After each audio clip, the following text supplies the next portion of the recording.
And I think the financialization and the the algorithms and high frequency trading in the Chicago and Kansas City boards of trade, that's not good either, because it's the black boxes or big funds can just control the price up and down. So that's another reason why I think farmers should consider getting out of growing grains, or if you're going to grow grains, markets to a private buyer instead of an elevator. Because as far as I can see, it's just.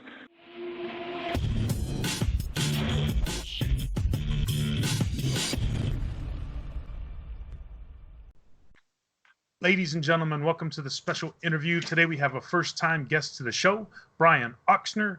Brian is a marketing strategist in Colorado, and during the summer he spends his time on the family farm growing wheat and driving a John Deere tractor. And because of that, we're going to pick his brain today, and we're going to talk about farming in the United States. We're going to talk about the tariffs. We're going to talk about inflation. We're going to talk about the food supply, corn, wheat, soybeans, and all of that good stuff. Brian, I'd like to thank you for joining us today on Silver Doctors. Thanks, Paul. Good to be here and talk trade and tariffs. Yes. Now, Brian, on December 2nd, President Trump sent out a tweet saying that effective immediately, he was going to be putting back the steel and aluminum tariffs on Brazil and Argentina.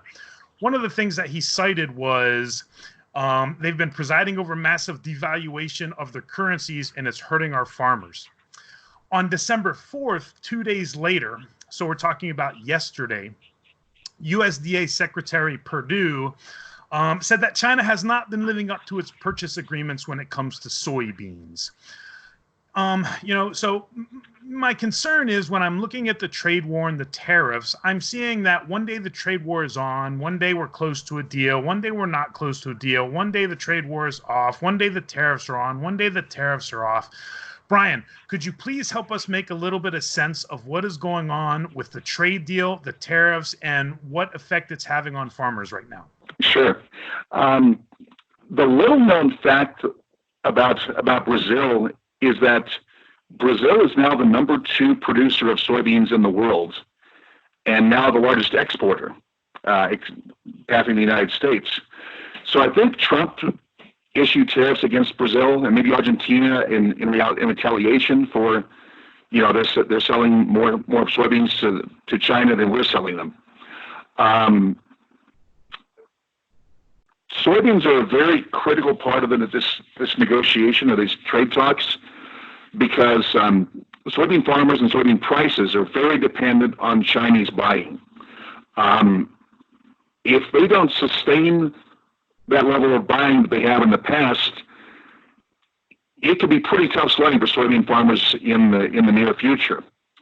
But the problem is that China also has the stated goal of wanting to be grain self-sufficient by 2035. So it's really, I know Trump wants to get a deal. He's trying to talk the markets up, and also we're in election season, campaign season. And he's trying to, infuse confidence into the voters. I'm not sure a deal is going to get done by November 2020. And even if a deal does get done, I'm not totally convinced that it's going to be that beneficial to U.S. farmers. Mm-hmm. Now, Brian, you had spoken about Brazil and talking about Brazil's soybean production. I guess the question I would have for you is, can American farmers compete globally? And I guess, does China need to buy from the United States? Because the way that I'm looking at, Secretary Perdue's comments yesterday from the CNBC reporter, it's basically coming down to the fact that, in October, China reaffirmed its commitment to buy 20 million metric tons of soybeans, but Perdue said that has not happened. So does China need the U.S. farmer for soybeans, or am I missing something here, Brian? No, I think the answer isn't going to be a pleasant one. I don't think that U.S. farmers can compete globally anymore, especially with wheat and corn. You've got competition from Russia. China is now the number 1 producer of wheat in the world, if you can believe that. China's also the number 2 producer of corn, so we really don't need our wheat or corn exports. and other countries with Russian, foreign competition, Russia, now Brazil, and soybeans, it's really tough. The only way I can see grain prices going significantly higher is if we see some unforeseen black swan of foreign or domestic demand come in, or the supply of acres, number of acres, and supply of grain is going to have to go down significantly for that to move the needle on prices. So that's my take. Now, part of all this, since the middle of 2018, part of the response to the trade war and the effects that it's having on American farmers is what has been called by the USDA the Market Facilitation Program. Now, some people would call that a subsidy. Some people would call that a bailout. Some people would call that emergency relief. Now, I'm curious to hear what you would call that, but the formal word is called Market Facilitation Program. Now, on November 17th of this year, President Trump tweeted out that,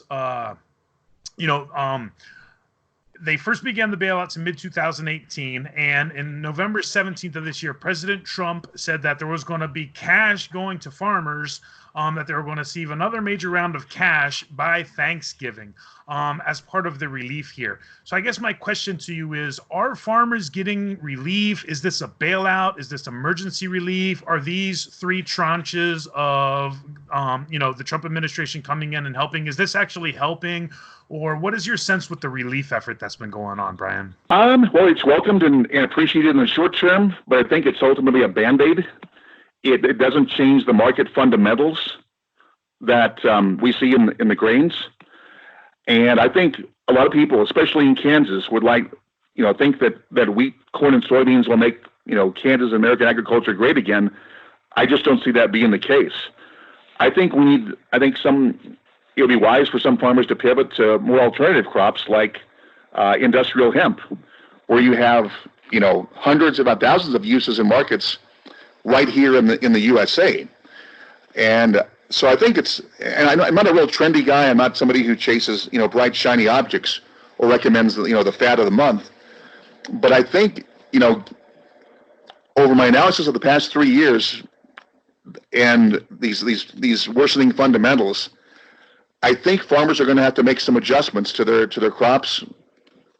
Either grow different crops, grow more organic crops, and or market directly to consumers and bypass traditional big ag marketing channels. Mm-hmm, mm-hmm. Very interesting. So when President Trump said, start thinking of getting bigger tractors on October 12th, that's not really what would be going on when we're talking about looking at what the boots on the ground are seeing. Oh no. I mean, I know what Trump's trying to do. He's trying to stimulate the economy and say, buy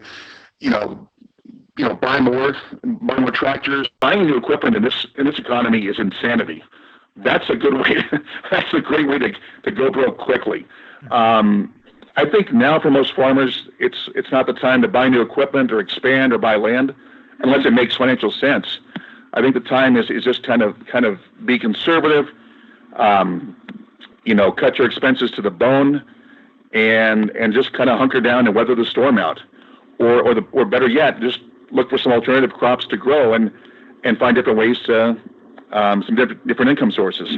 Mm-hmm, mm-hmm.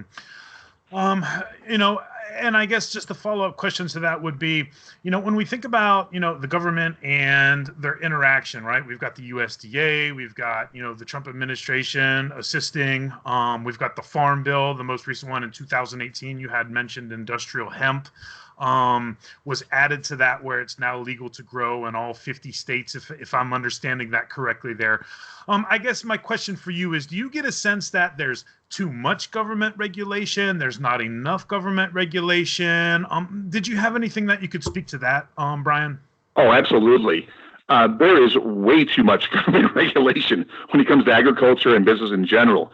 Although the Farm Bill permitted hemp to be grown in all 50 states, not all states have embraced it as quickly. One of the reasons I love here living in Colorado is because hemp is a big business here. Colorado was one of the first states to allow hemp production. It's booming. there's legitimate optimism for people in this industry. There's a lot of risk, but in states like Kansas, it's still legal to grow industrial hemp, but the application process and licensing process, it's really restrictive. There's restrictions on what kind of varieties of hemp you can grow, what you can grow it for, where you can sell it, and it's just ridiculous. I think if the Kansas Department of Agriculture were to go away overnight, I wouldn't shed a tear, and it would be best for Kansas farmers as well. I think we need to get back to what's to the crops and markets that are the most profitable and lucrative, and have the most opportunity. And unfortunately, I just don't.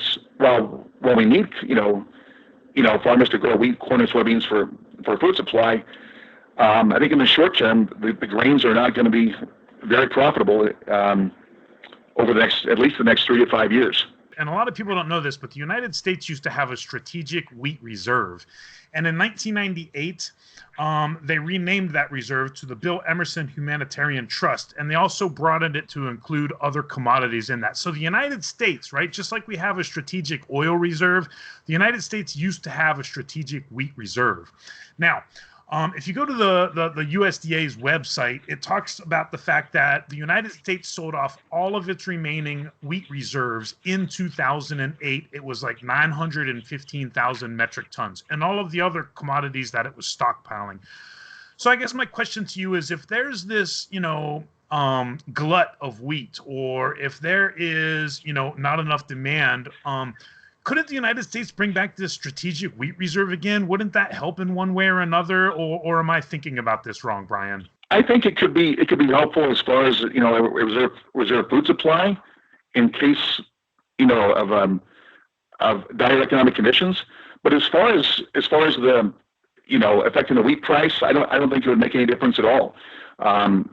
It'd be the equivalent of just transferring money from one pocket to another, or in this case, commodities from one pocket or accounting entity to another. With the big picture, with decreased foreign and domestic demand and high domestic supplies, it's still going to be. I don't think it would make little, if any, difference if they brought this wheat reserve back. Mm-hmm. Mm-hmm. Okay. As far as like an outlook, Brian, just commodities in general, I'm looking around at a few different things, and I'm trying to, connect some dots here. And one of the things I see last month is Dean Foods, the largest dairy processor in the nation, declaring bankruptcy. I remember a couple months back reading something about Nebraska has lost 1 million calves. Nebraska alone has lost 1 million calves in the historic flooding that they had this year. I'm reading about swine flu in Asia and China having a severe pork shortage. A lot of this is making me get concerned that we're about to see some food price inflation here. Although it might not affect all commodities equally. But do you see a well-stocked, a well-provisioned global food supply? Do you see food inflation? Do you see problems in any areas? And I guess I threw a few different questions at you. So however you'd like to take that, Brian. Sure, that's fine. I think as far as grains go, I'm fairly bearish on the prices and the outlook for those over the next few years, just because of the factors I mentioned earlier. I think you will see some higher. I think we are seeing some higher prices as far as beef and hamburger goes. As far as meats, yes, I think we could see some higher prices in those. Agricultural commodities, that's what I see. Other commodities, I think, given the devaluation of the dollar, the Fed's repo operations, I think we're definitely going to see higher prices for gold and silver over the next few years, and I think that's pretty much a given.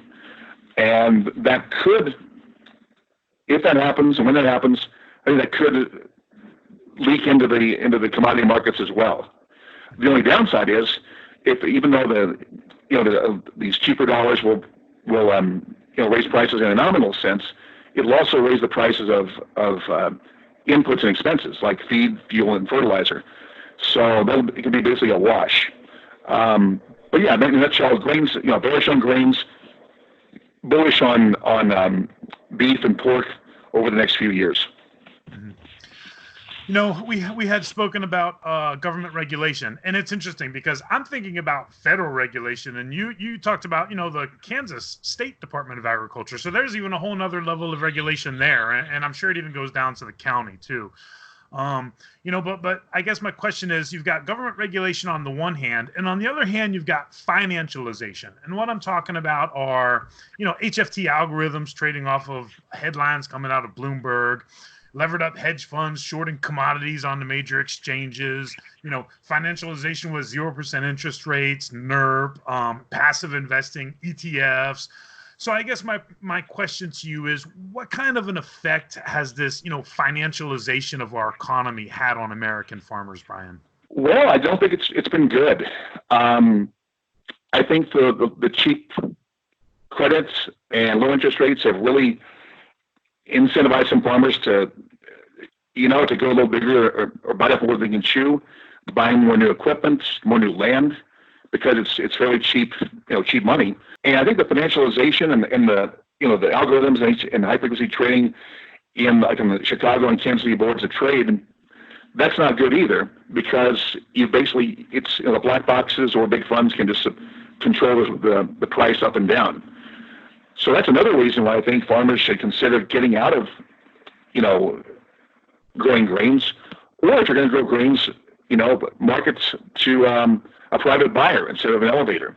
Because as far as I can see, it's just because local cash elevators around the Midwest and farm country, they're tied to the futures prices of the Chicago and Kansas City boards of trade.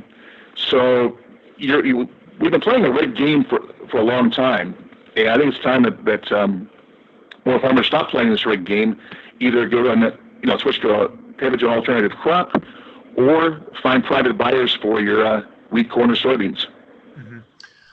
And that's interesting because, you know, one of the things that it's making me think about is just scaling it down a little bit. That's what I'm thinking about right now. And then when I think about peak oil and some people who talk about, you know, there could be an energy crisis looming on the horizon, does any of that factor into the decision making with farming? Is the United States going to have to move from such a big ag style of farm production now to something that's more localized? Because we hear about, you know, the talk about nationalism and just kind of ramping things down to a more community level. Is that something that you see playing out here, Brian? I do. I think the big, you know, mega ag, I call it a petro-agriculture model, where, you know, going over large amounts of acreage, I don't see how most farmers can expand anymore, because it's not very profitable the way it is right now. I think it's definitely better to go smaller, you know, but focus on crops that have a higher ROI per acre, and that aren't as you know, capital or energy intensive. I just you know, I think St. Perdue was at a campaign stop in Wisconsin a couple of months ago, and said that, you know, well, basically she was saying, if, you know, family farms don't have any guarantee of being in business in the future, and that's kind of scary. So I'm not sure what he really meant by that, or if it was intentional or not. But I think in a nutshell, he was saying, you know, like, you know, like the phrase says, "Go big or go home." But I don't think farmers can go any bigger, because I know with our operation, I'm stretched to the limit. I mean, I'm working plenty of hours. It's time intensive, it's energy and capital intensive, and it's just, we're not making that much money. So I think it makes sense just to scale down, find alternative crops, and, you know, rethink the way we do agriculture in America. You know, I'd like to hit on that for a minute, Brian, because, you know, I was in the military. I was in the United States Army, and only about like 0.5% of Americans are eligible or have served. I'm not sure the amount that's eligible that have served. But similarly, a very, very, very tiny percentage of Americans have anything to do with the farm. one of the things about the military is I say that, it can take a toll on a person, right? And oftentimes you can find a person, getting into alcohol or drugs, or there's suicide issue, or there's relationship and marital problems. There's just a whole host of things that can weigh and have an effect on a person. And I'm reading a lot about, farmer suicides and farmer bankruptcies. And so just to tie it in, just with your boots on the ground assessment, how is the American farmer doing right now? We hear about, there's an increase in farmer suicides. Is this a problem? Is it a growing problem? Is it leveling off? Is there hope in sight? Could you speak a little bit to that there with the difficulties that perhaps a lot of people just don't understand because they're so disconnected from the food that they eat? Yeah, I think what I've noticed over the past couple of years that with a more depressed economy, it's just more depressing socially. You just don't see a lot of optimism when you go into rural communities, and you do have some substance abuse issues as well. What's interesting that South Dakota, the state government of South Dakota did a almost $500,000 PR campaign saying how they were, addressing the methamphetamine problem. And this was the craziest thing I've ever heard. It says, the title of the program, the program was "Meth, We're on It," and that's what they were trying to do is say, hey, we're concerned about the problem, but the real problem is that I think the reason people get into substance abuse is because of three things: lack of connection, lack of purpose, or lack of money. And with the ag economy, there's just aren't a lot of, in rural areas, there aren't a lot of good paying jobs. Farm incomes have gone down, and there's not as many business opportunities as, job or business opportunities to be had. So, people are just going to, you won't hear people complain about it very much. It was kind of tough it out. But, and even in my hometown and the surrounding area, you got, people involved in alcohol, and meth is a growing problem too. Farmers should pivot to different crops to increase incomes. Yes, I can imagine that that the farmers would be toughing it out, much like people in the military would tough it out, right? Because that's just the nature of being in something like that. It takes a different type of person to be able to be in the thick of these types of things.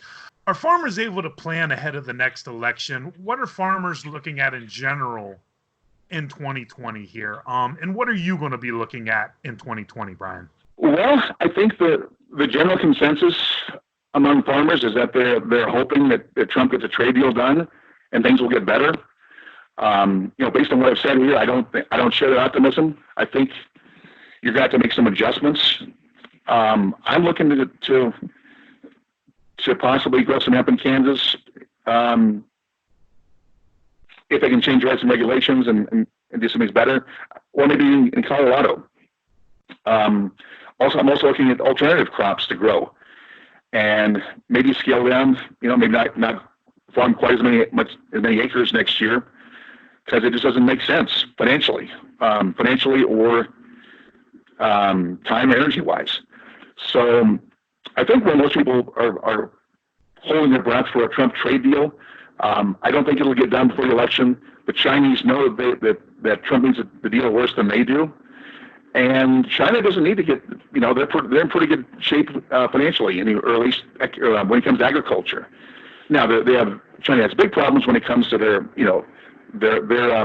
finances and in credit, similar to what we've done, but I think they're okay when it comes to food and agriculture for now.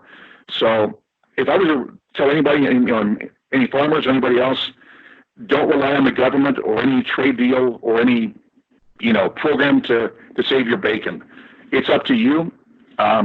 You got to pivot, make some adjustments, do some things differently, and find some more profitable crops or markets to market your crop. So what it sounds like to me is that the trade war is not a factor in your own personal decision making, and it's just something that people have to prepare on their own to be self-sufficient. That's what I'm hearing you say there, Brian. It is. I just it's it's what Warren Buffett considers noise, and I do too, at least when it comes to agriculture and commodities. And I'm just focusing on what I can control and how I can make things better for our operation, and not worry about what happens when it comes to politics or trade. And just winding down for the rest of the year, I know I had asked you about 2020, but winding down for the rest of the year and closing thoughts here, Brian, what are you going to be looking at as we finish out the month of December for the year 2019? Well, one thing I'm interested in is looking at the Fed's repo operations. That's a little disconcerting that the Fed's pumping all this money into the banks on a so-called temporary basis. Not too many external events or trends I'm worried about yet in the short term. I'm just focused on what I can control. Well said. Worried about our own selves because the government is either, as Reagan said, I'm from the government and I'm here to help. We need to turn and run away from that. So, and then just finally for the absolutely Twitter today, someone said, if someone was looking into getting into, now I'm not talking about large scale like you.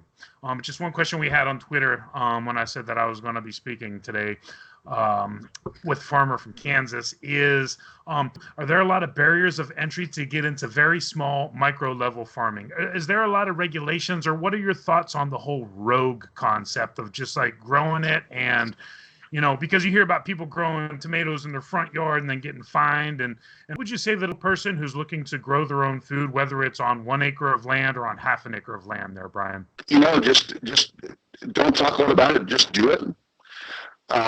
If you're in a urban suburban area, maybe there's even ways you can grow indoors. It may not be as good as outdoor farming, but you can grow some food indoors. I even considered, this last night I was thinking about alternatives to wheat, and I've heard that some people in restaurants are even actually using cauliflower as a substitute for wheat to make pasta and pasta and breads with. So, believe it, it may sound crazy. Cauliflower may be a good alternative crop to grow, and find restaurants or chefs or people that will buy directly, or farmers markets, and just bypass, just do your own thing and make your own markets is the best advice I can give. I wouldn't go for a lot of middlemen or brokers. I'll just take the profit margin out of it, and just ask around. Find what you're good, find what you like to grow, what you're good at growing, and then find markets to sell it to. And it's a little bit more difficult than like with farming. Dump it at the local elevator and in your check. But I think it's an interesting way to have an extra source of income and also grow better food for your family. Brian, I'd like to thank you for joining us today on Silver Doctors. Thanks, Paul. Enjoyed it.